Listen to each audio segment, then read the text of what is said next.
போதித்துக் கொண்டிருக்கின்ற போதித்து அமர்ந்திருக்க ஓய்வு பெற்றிருக்கின்ற அனைத்து நல்லாசிரியர்களையும் மீண்டும் ஒருமுறை நெஞ்சம் நிறைந்த வாழ்த்துக்களை தெரிவித்துக் கொள்கின்றேன்.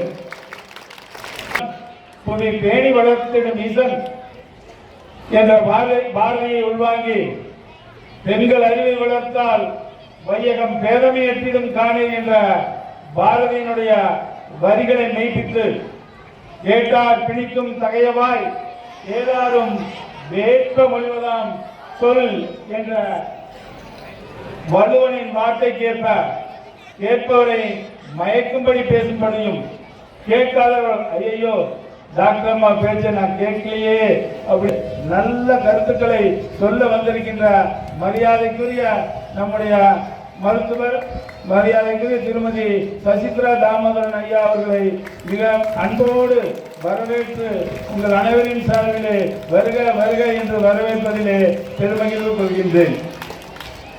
அதே போல இங்கே தான் பெற்ற துன்பம் நம்முடைய குழந்தைகள் படக்கூடாது என்பதற்காக நம் மக்கள் அறுவடையராக வர வேண்டும் என்பதற்காக அனைத்து தியாகங்களையும் செய்யக்கூடிய நம்முடைய தாய்மார்கள் நம்முடைய பெற்றோர்கள் அன்பும் சிவமும் இரண்டு என்பர் அறிவிலர் அன்பே சிவமாவது ஆறும் அறிகிலர் அன்பே சிவமாவது ஆறும் அறிந்த பின் அன்பே சிவமாய் அமர்ந்திருந்தாரே என்று அமர்ந்திருக்கின்ற உங்கள் அனைவரையும் நெஞ்சார வணங்குவதிலே நான் பெருமகிழ்வு கொள்கின்றேன்.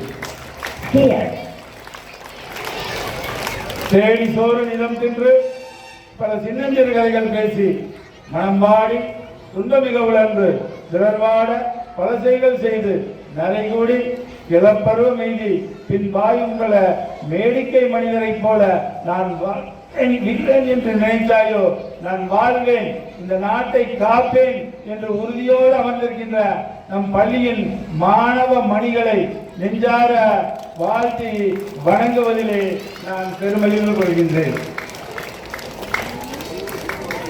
கடமையாவன தன்னை கட்டுதல் திறத்துயர் தீர்த்தல் திறன் நலம் பேணுதல் என்ற பாரதியின் வரிகளை மெய்ப்பிக்கின்ற வகையிலே நம்முடைய குழந்தைகளுடைய பணிகள் அமைய எல்லாம் வல்ல இறைவனை பிரார்த்திக்கிறேன். இப்போ இன்னைக்கு ஆண்டு விழா என்பது நம் குழந்தைகளுக்குள்ளே எண்ணற்ற திறமைகள் இருக்குது. அந்த திறமைகளை வெளிக்கொண்டு வருகிற ஒரு நல்ல விழா தான் ஆண்டு விழா. அப்படித்தானே? இன்னைக்கு பாத்தீங்களா எண்ணற்ற திறமைகள் எப்படி குஜராத் டான்ஸா, அதே மாதிரி 80 டான்ஸா, அது மட்டுமல்ல அந்த பெண்கள் நடனத்துக்கு சற்றும் சலிக்காம ஆசனங்கள், நம்முடைய யோகாசனங்கள், இவை எல்லாமே உண்மையிலேயே எல்லாத்துக்கும் சந்தோஷமா இல்லையா? சந்தோஷம் ரொம்ப கம்மியாகுது. எஸ், எல்லாமே உனக்குள்ள இருக்கு. உனக்குள்ள இருக்கிறத வெளிக்கொண்டு வருவதற்கு தான் இது மாதிரி நிகழ்ச்சிகள். நம்மால் முடியும் என்பதை உன் மீது நம்பிக்கை வைக்காவிட்டால் கடவுளே நேரில் வந்தாலும் பயனில்லை என்பார் சுவாமி விவேகானந்தர். அது மாதிரி நம்ம மேல நம்பிக்கை, நம்மளால முடியும் அப்படிங்கிற நம்பிக்கையை ஊக்குவிக்கும் விதமாக அவர்கள் செய்த செயல்களை எல்லாம் பாராட்டி அவருடைய திறமைகள் எல்லாம் வெளிக்கொணர்ந்த நம்முடைய ஆசிரியர் பெருமக்களுக்கும் அதன் பயிற்சியாளர்களுக்கும் இந்த நேரத்திலே நெஞ்சம் நிறைந்த நன்றிகளை உரித்தாக்குவதிலே நான் கடமைப்பட்டவனாக இருக்கின்றேன். குழந்தைகளின் இப்ப என்ன நமக்கு ஒரே ஒரு வந்தேன்னா யாரத்தால இங்க நானும் ஒரு குழந்தைய படிக்கிறாங்க, பேரண்ட்ஸ் ரொம்ப கம்மியா இருக்காங்க. இந்த டாக்டர்கிட்ட பேசிட்டு இருக்கும்போது அதான் சொன்னேன், நம்ம எல்லாருமே நாம் பட்ட கஷ்டப்படக்கூடாது. தம்மக்கள் அறிவுடைமை மாநிலத்து மண்ணுயிர்க்கெல்லாம் இனிது என்பது தெரிஞ்சு வச்சிருக்கோம். நாம் பட்ட கஷ்டம் நம்ம குழந்தை படக்கூடாதுங்கிறோம். ஆனா நம்ம குழந்தைகளுக்காக எவ்வளவு நேரம் ஸ்பெண்ட் பண்றோம், தயவு செய்து எண்ணி பார்க்க வேண்டும். இங்க வந்தது நம்ம பெற்றோர்களுடைய எண்ணிக்கை குறைவாக இருக்கிறது, அது வருத்தளிக்கிறது. அடுத்த தடவை எல்லாரும் பேரண்ட்ஸை கூட்டிட்டு வருமாறு அன்போடு கேட்டுக்கொள்ளுங்க. ஏன்னா எவ்வளவு நேரம் நீங்க குழந்தைகளோட இருக்கிறீங்களோ அவ்வளவுக்கு அவ்வளவு குழந்தைகள் நல்லவங்களா இருப்பாங்க. அது எந்தவித மாற்று கருத்து இல்லை. எல்லாமே டீச்சர் பார்த்துக்கு வரங்கிறது முடியாத காரியம். எல்லாமே நாம தான் பார்க்கணும். அவசியம் நான் ஒவ்வொரு நாளும் கேட்கறது, ஒவ்வொரு நாளும் சொல்றது இதுதான். ஒவ்வொரு நாளுமே பள்ளி விட்டு வந்தவுடன் இன்று பள்ளியில் என்ன நடந்தது, எப்படி இருந்தாய், சந்தோஷமா இருந்தியா, என்ன சொல்லி கொடுத்தாங்க, புதுசா என்ன கற்று வந்த அப்படின்னு மாணவர்களை கேட்கும் பொழுது அந்த மாணவர்களுக்கு இன்னும் உற்சாகம், பள்ளியிலே நடந்த நிகழ்வுகளை அசை போடுவதற்கும் இன்னும் என்ன புதிதாக கற்று வந்ததை எடுத்து சொல்வதற்கும் ஒரு வாய்ப்பாக அமையும். எப்படி இப்படி இந்த டான்ஸ் அந்த பொண்ணுகிட்ட அவ்வளோ நளினமா டான்ஸ், நம்ம சசித்ரா மேடம் சொன்னாங்க, அவ்வளோ அற்புதமா ஆடுறாங்க. அந்த அற்புதத்தை நாம் கண்டு ரசிச்சாதான் தெரியும். நாம பார்க்காம இருந்தோம்னு வச்சுக்கோ, அது ஒண்ணுமே தெரியாது. ஒரு சிற்பிக்கு தான் அந்த கல்லிலே இருக்கின்ற சிலையினோட வடிவம் தெரியும். அது மாதிரி நாம் ஒவ்வொருவரும் நம்முடைய குழந்தைகளிடத்திலே அந்த வடிவங்கள் ஒளிந்திருக்கிறது, நிறைய பொதிந்திருக்கிறது. அதை வெளிக்கொணர்வதற்கு நாம் எல்லாருமே அதற்கான பாடுபட வேண்டும். அதற்காக அவர்களுடன் டிராவல் செய்யணும், அவர்களுடன் பயணிக்க வேண்டும் என்பதை இந்த நேரத்தில் தெரிவித்துக் கொள்ள நான் கடமைப்பட்டிருக்கின்றேன். நிறைய நிறைய சொல்லணும்னு தான் நினைச்சேன். ஆனால் நிறைய டான்ஸு, நிறைய ப்ரோக்ராம் எல்லாம் இருக்கு. அது எல்லாம் பார்க்கும் பொழுது நம்மளுக்கு நிறைய நமக்கு எல்லாத்தையும் குறைஞ்சிக்கலாம். நாம இவ்வளவு இருக்கு. இவன் வந்து இன்னொருத்தான் கோயில் என்னும் சொல்லுக்கு ஏற்ற மாதிரி வரணும்னு நினைக்காங்க. அதுக்கு யாரை நாம நம்பி இருக்கிறோம்? நம்முடைய ஆசிரியர் பெருமக்களை. ஆசிரியர்களுடைய பொறுப்பு ரொம்ப ஜாஸ்தி. இந்த ஆசிரியர் என்பது ஒரு தொழில் அல்ல, எல்லா தொழில்களையும் செய்விக்கிற ஒரு தொழில். அது உலகத்தில் இருக்கிற அத்தனை தொழிலையும் செய்விக்கிற ஒரு தொழில் வந்து ஆசிரியர் தொழில். இது நான் சொல்ல, மகாத்மா காந்தியினுடைய வார்த்தைகள். அது மாதிரி அந்த ஆசிரியர்கள், நமக்கு கிடைத்த ஆசிரியர்கள், உண்மையிலேயே நம் படிக்க கிடைத்த ஆசிரியர்கள் நல்ல அருமையான ஆசிரியர்கள். நிறைய வேலை நிறைய இருந்தாலும் சொல்லுவாங்க. நான் இப்போ சென்ற முறை வந்த பொழுது நம்முடைய டீச்சர்கள் சிலர் குறைப்பட்டு கொண்டாங்க. அதை உடைச்சிடலாம், இதை உடைச்சிடலாம், அதை பண்ணிடலாம். குழந்தையெல்லாம் உடைச்சு தான் செய்வாங்க. தயவு செய்து பொறுமையாக கேளுங்க, பொறுமையாக சொல்லுங்க. இன்னொரு தடவை மாட்டி கொடுத்துடலாம். நான் வந்தோடனே பார்க்கறது பாத்ரூம் தான். அது பர்டிகுலராக கேர்ள்ஸ் பாத்ரூம். அது ஏன்னா அதுக்குண்டான முக்கியத்துவம் நம்ம கொடுக்கறது இல்லை. தயவு செய்து பெண் குழந்தைகளும் ஆண் குழந்தைகள் ரெண்டு பேருக்கு அந்த பொறுப்பு இருக்கு. எல்லாமே ஒரு அரசு பள்ளியில் படிக்கிறோம். இதை நிர்வகிக்கிற போது இது நம்ம சொத்து, இது நம்மளது அப்படிங்கிற உணர்வு இருக்கணும். அது என்னென்ன அது தவறி உடஞ்சி போயிட்டா நிச்சயமா மாற்றிக்கலாம். இப்போ நம்ம டீச்சர் பிரேமா டீச்சரு இப்போதான் எல்லாமே டேப் மாற்றுறாங்க, மறுபடியும் உடைச்சிட்டாங்க அப்படின்னு வருத்தப்பட்டாங்க. நான் அதுக்கு எனக்கு சென்ற வாரம் ஒரு கதையை படித்தேன். அந்த கதையில் இருந்தது எனக்கு ஞாபகம் வந்தது. நம்ம குழந்தைகளுக்கு சொல்கிறேன், தயவுசெய்து கேளுங்க. அந்த காலத்தில் குருகுலத்தில் தான் குழந்தைங்க படிப்பாங்க. குருகுலத்தில் குழந்தைங்க படிக்கும்போது ஒரு டீச்சர், ஒரே ஒரு குரு இருப்பார், 10-12 ஸ்டூடெண்ட்ஸ் இருப்பாங்க. அதில் ஒரு பையன் நம்ம குறும்பு, எதையாவது உடச்சி, நம்ம பையன் யார் இதை உடச்சி வைக்கிறானோ அது மாதிரி எல்லாத்தையும் உடச்சி வச்சிருவான். எதையாவது தூக்கிட்டு போயிடுவான். இப்படியே இருந்திருக்கு. மற்ற குழந்தைகள் எல்லாருமே பதனமா நல்லா கரெக்டாக இருந்திருக்காங்க. ஒருத்தர் மட்டும் தொந்தரவு பண்ணிகிட்டே இருந்திருக்கிறான். இவங்க எல்லாம் பல தடவை சொல்லி பார்த்தாங்க, குருக்கிட்ட சொல்லி பார்த்தாங்க. அவன் திருந்துற மாதிரி இல்லை. குரு வந்து அவனை பெருசாக கடிச்சுக்கவும் இல்லை. அப்படியே போயிட்டு இருக்குது. இவங்க எல்லாரும் சேர்ந்து ஒரு முடிவு பண்ணாங்க, இனி இந்த குரு கிட்ட சொல்லி பிரயோஜனம் இல்லை, நாம தான் கஷ்டப்பட வேண்டியது இருக்குது. ஒருத்தம் படுற பிரச்சனைக்கு நாம் எல்லாமே கஷ்டப்பட வேண்டியது இருக்குது. நாம் இந்த குருவை விட்டு போயிடலான் இருக்கிறோம். அப்படி என்ன முடிவு பண்ணி எல்லாரும் போய் குருக்கிட்ட, குருவே நாங்கள் எல்லாம் போகலான் இருக்கிறோம். ஏன்னு இந்த மாதிரி இவனால இதை உடச்சி வைக்கிறது தப்பா? சரி உடச்சி வச்சுட்டீங்க, சரி போங்க, நீங்கள் அவன் மட்டும் இருக்கட்டும், நீங்களாம் போங்க அப்படிங்க. இன்னும் இது குரு கோவப்படுவார், அவனை கூப்பிட்டு வைவார், திட்டுவாருன்னு நினச்சா நீங்களாம் போங்க, அவங்க மட்டும் ஏன் இது சொல்கிறீங்க? அவனுக்கு சரி கொஞ்ச நாள் சரி போயிட்டோன்னே மறுநாள் காலையில் அந்த உடச்ச பையன் வரான். குருவே, இவ்வளவு கஷ்டப்பட்டு நான் பிரச்சனை பண்ணி என்னை இருக்க சொல்லிட்டீங்க, அவங்க போறேன்னாங்களா போக சொல்லிட்டீங்க, நீங்கள் என்ன எதனால காரணம் குருவே அப்படின்னு சொல்கிறார். குருவே, என்ன படிக்க வந்தது என்னென்னலாம் பண்ணணும் என்னென்னலாம் பண்ணக்கூடாதுன்னு தெரியுது.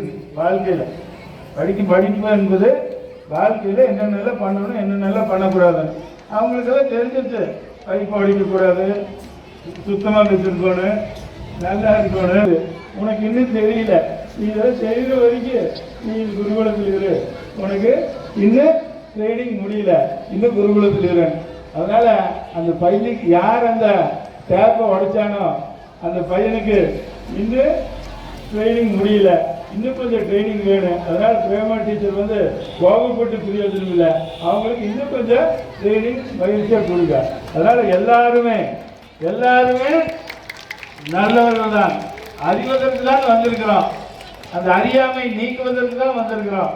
அந்த அறியாமை இந்த பள்ளியினுடைய சொத்து, இது நம் நாட்டினுடைய சொத்து. இந்த பைப்பு, இந்த பொருட்கள், பள்ளியில் இருக்கிற அத்தனை பொருட்களும் நம்முடைய சொத்து என்ற இது அறியாமை இருக்கிறான். அறியாம இருக்கிற அந்த பையன் அது அறிஞ்சானா எல்லா பிரச்சனையும் முடிஞ்சு போயிடுது. அப்படித்தானே? என்ன சத்தத்தை காணும். அதனால நம்முடைய டீச்சர்கிட்ட இன்னும் நிறைய இருக்கு, நான் கேட்க வேண்டியது எல்லாமே நிறைய இருக்கு. நம்ம குழந்தைகளுக்கு நீங்க சொல்லிக் கொடுக்க வேண்டியது பாடங்கள் மட்டுமல்ல, சமூகத்திலே அவர் உயர்ந்தவனாக, அந்தஸ்திலே உயர்ந்தவனாக, சமுதாயத்திலே நல்ல நிலைக்கு அவனை வர வேண்டும். அதற்கு நீங்கள் அவனை தயார்படுத்த வேண்டும் என்று அன்போடு கேட்டுக்கொள்கிறேன். என்னென்னலாம் பெண்கள் நிறைய பட்டியல் இருக்கிறேன், ஒரு சிலர் மட்டும் உங்களுக்கு சொல்ல நான் கடமைப்பட்டவனாக இருக்கின்றேன். ஆறுகளி உலகத்து மக்களுக்கெல்லாம் ஓதலில் சிறந்தது ஒழுக்கமுடைமை. ஒழுக்கம் விழுப்பம் தரலாம், ஒழுக்கம் உயிரினும் ஓம்பப்படும். நம்முடைய குழந்தைகளுக்கு ஒழுக்கத்தினுடைய முக்கியத்துவத்தை அன்போடு அவர்கள் புரிதலோடு எடுத்து கூறுங்கள் என்று அன்போடு கேட்டுக்கொள்ள கடமைப்பட்டிருக்கின்றேன். அதே போல நட்பு, மனிதனுக்கு நட்பு மிக மிக முக்கியம். அந்த நட்பை நகுதற் பொருட்டென்று நட்டல், மிகுதிசன் மேற்சென்று இடித்தல் பொருட்டு என்பதையும் சொல்லித் தாருங்கள்.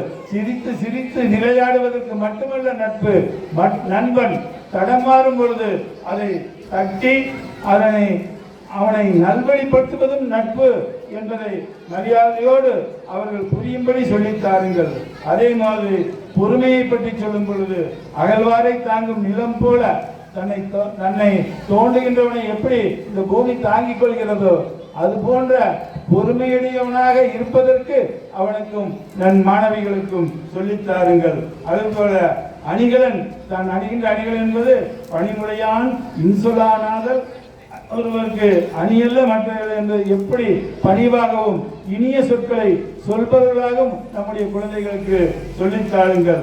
நன்றி என்பது நன்றி என்னன்றி கொன்றார்க்கும் உய்வுண்டாம், உய்வில்லை செய்நின்றி கொன்ற மகற்கு என்பதை நம்முடைய குழந்தைகளுக்கு சொல்லித்தாருங்கள்.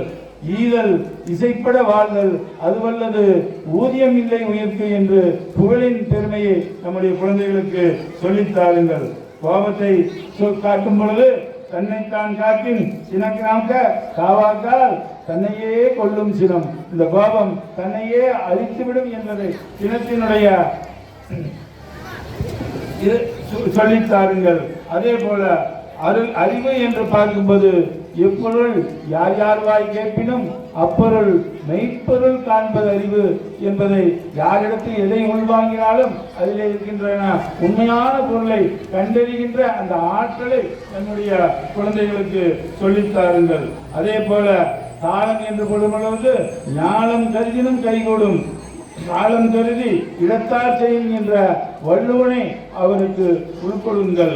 அதே போல இலக்கு என்று அவனுக்கு ஒரு இலக்கு என்று நிர்ணயிக்கும் பொழுது காண முயலெய்த அம்பினில் யானை கிடைத்தவே ஏந்தல் என்று என்ற அந்த வள்ளுவனை அவனுக்கு பூத்துங்கள். இந்த முயலுக்கு பார்க்கும் குறியை விட யானைக்கு பார்க்கும் குறி என்ற நிலைக்கு அவனை உயர்த்துவதற்கான முயற்சியை என்னுடைய மாணவிகளுக்கு சொல்லித் தாருங்கள். இதே போல நிறைய இருக்கிற செல்வம் என்று சொல்லும் பொழுது செய்க பொருளை செருக்கருக்கும் எக்கதனில் கூறியதில்லை என்ற வள்ளுவனை உள்வாங்கி தன்னுடைய எதிரியினுடைய செருக்கை அறுக்க வல்லது தாம் சேர்க்கும் செல்வம் என்பதை அவனுக்கு உணர்த்தும் விதத்திலே சொல்லித்தாருங்கள். அதுபோல இன்னும் நிறைய இருக்கு. தேரான் தெளிவும் தெளிந்தான் கண் ஐயுறவும் தீரா இடும்பை தரும் என்பதை சொல்லித்தாருங்கள். எதை தேர்வு செய்ய வேண்டுமோ, யாரை தேர்வு செய்ய வேண்டுமோ அவர்களை தேர்வு செய்வதற்கும், தேராதவர் அதாவது பின் தேர்ந்தெடுத்து தேவையில்லாதவர்களை தேர்ந்தெடுத்த பின்பு அவரை பற்றி ஐயம் கொள்வதும் தீரா இடும்பை நம்மளுக்கு துன்பத்தை தரும் என்பதை சொல்லித்தாருங்கள். அச்சமில்லை அச்சமில்லை அச்சமில்லை என்ற பாரதியின் வரிகளை அவர்களுக்கு உள்புகுத்துங்கள், அவர்களுக்கு ரௌத்திரத்தை பழக்குங்கள் என்று இந்த நேரத்திலே நிறைய இன்னும் என்னுடைய பட்டியல் நீண்டு கொண்டே இருக்கிறது. ஆசிரியர்களிடத்திலே நான் என் மாணவர்களுக்கு கேட்க வேண்டிய கேள்வி ஆசைகள் மிக மிக அதிகமாக இருக்கின்றது. ஏனென்றால் அவர்கள் எனக்கு ஆசை குழந்தைகள் அல்லவா, என் பட்டியல் இன்னும் நீளுகிறது. உங்களுடைய பணிகள் சிறப்பாக இருந்தாலும் இன்னும் சிறப்பிக்க அவர்களை இந்த பணிகளை நீங்கள் செய்யும் பொழுது இது அவர்களுக்கு மட்டும், அந்த குடும்பத்திற்கு மட்டுமல்ல, சமுதாயத்திற்கும் நாட்டிற்கும் செய்யக்கூடிய அந்த பணிகளாக அமையும். அந்த நாட்டிற்கும் சமுதாயத்திற்கும் நற்பணி ஆற்றக்கூடிய உங்களுடைய அந்த நாட்டை பக்குவப்படுத்தி நற்பணி ஆற்றக்கூடிய அந்த பொறுப்பிலே இருக்கின்ற ஆசிரியர் பெருமக்கள், எங்களுடைய அன்பு மாணவிகளினுடைய குறைகளை எல்லாம் நீக்கி அவர்களுக்கு கல்வியோடு அல்லாமல் கல்வியோடு உலக வாழ்க்கைக்கு ஒத்து வரக்கூடிய அனைத்து நல்ல செய்திகளையும் அவர்களுக்கு உள்வாங்கும் விதத்திலே, அவர்கள் எந்த விதத்தில் உள்வாங்குவார்களோ அந்த விதத்திலே உள்வாங்கும் விதத்திலே அவர்களுக்கு சொல்லித்தாருங்கள் என்று அன்போடு உங்களை கேட்டுக்கொள்ள கடமைப்பட்டிருக்கின்றேன். நீங்கள் அந்த முயற்சியிலே இருக்கின்றீர்கள். அதற்கு எல்லாம் வல்ல இறைவன் உங்களுக்கு அருள் புரிய இறைவனை வேண்டி அருட்பேராற்றல் கருணையினால் உடல்நலம், நீலாயுள், நிறை செல்வம், உயர்ப்புகள், விஞ்ஞானம் ஓங்கி வாழ்வாங்கு வாழ்க, வாழ்வாங்கு வாழ்க, வாழ்வாங்கு வாழ்க என உங்களை எல்லாம் நெஞ்சார வாழ்த்தி வணங்கி இந்த நிகழ்விலே கலந்து சிறப்பு சேர்த்த அனைத்து நல்லுள்ளங்களுக்கும் நெஞ்சம் நிறைந்த நன்றிகளை உரித்தாக்கி விடைபெறுகிறேன். நன்றி, வணக்கம்.